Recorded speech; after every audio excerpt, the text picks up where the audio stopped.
3, 2, 1, acció! Amb aquestes 4 paraules màgiques neixen les pel·lícules com aquesta. Els protagonistes de la nostra són l'alegria, la tristesa, la por, l'amor, totes aquelles emocions que ens relacionen amb el món que ens envolta. A l'Agència de Salut Pública de Barcelona sabem que conèixer més sobre aquesta relació pot millorar la nostra salut i prevenir conductes de risc. Per això apostem per l'educació emocional des de ben petits. Vols saber com ho fem? 1, 2, 3, emoció.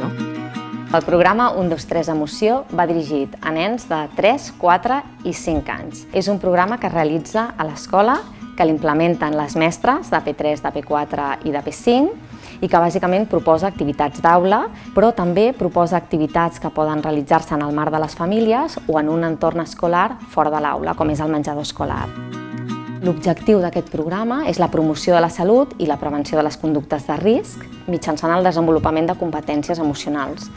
Aquest gran objectiu es concreta en objectius més específics que bàsicament són aconseguir que els infants sàpiguen a l'acabar el programa reconèixer les pròpies emocions i les dels altres, regular les seves emocions desagradables i potenciar les agradables, treballar l'autoestima, ser capaç d'automotivar-se, establir relacions positives amb els altres i haver adquirit habilitats de vida. Això ho fem perquè sabem que treballar les competències emocionals en edats tan primerenques ajuda a resoldre conflictes, ajuda a establir relacions més positives i de més qualitat amb els altres. Una mica aquest és el per què nosaltres estem fent aquest programa. Al llarg de tot el curs es plantegen un seguit d'unitats didàctiques. En elles es treballen temes com la pertinença, l'autoestima, l'amistat, els reptes, la justícia i l'assetjament i els canvis, la pèrdua i la mort. Certament es nota, els nens que a mesura que van passant, tot aquest llenguatge, aquest vocabulari emocional, aquesta manera de resoldre els conflictes. Jo crec que estem intentant fer nens més tranquils, que tinguin més recursos, que estiguin més feliços amb si mateixos i també en aquesta relació amb els altres. Al final amb les mestres tenim el mateix vocabulari. Sabem què vol dir que estic parlant del sentiment de pertinença, sé el que vull dir quan estic parlant del dol, sé el que estic parlant quan estem parlant de consciència emocional, de regulació emocional. O sigui, ens ha fet una base comuna, és a dir, no vaig jo per lliure, sinó que l'equip està alineat. Les mestres en aquest programa juguen un paper clau. De fet, ja el van jugar en el disseny del programa. Nosaltres proposem a les mestres una formació de 20 hores abans d'iniciar el programa, perquè en aquesta formació, que és online, no només adquireixen els coneixements que necessiten per aplicar-lo, sinó que també treballen les pròpies competències emocionals.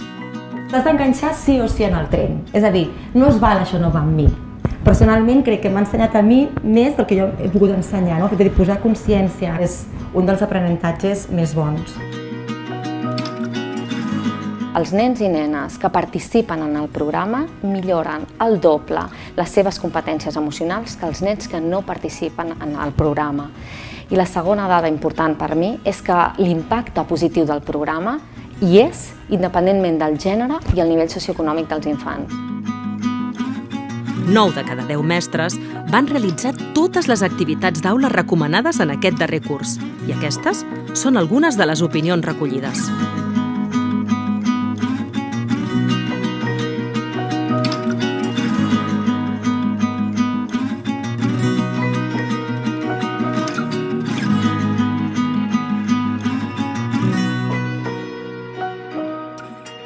I tu, què sents? Si t'emociona l'idea d'implementar el programa a la teva escola, comparteix aquesta emoció. I de pas, també aquesta pel·lícula. 1, 2, 3, emoció.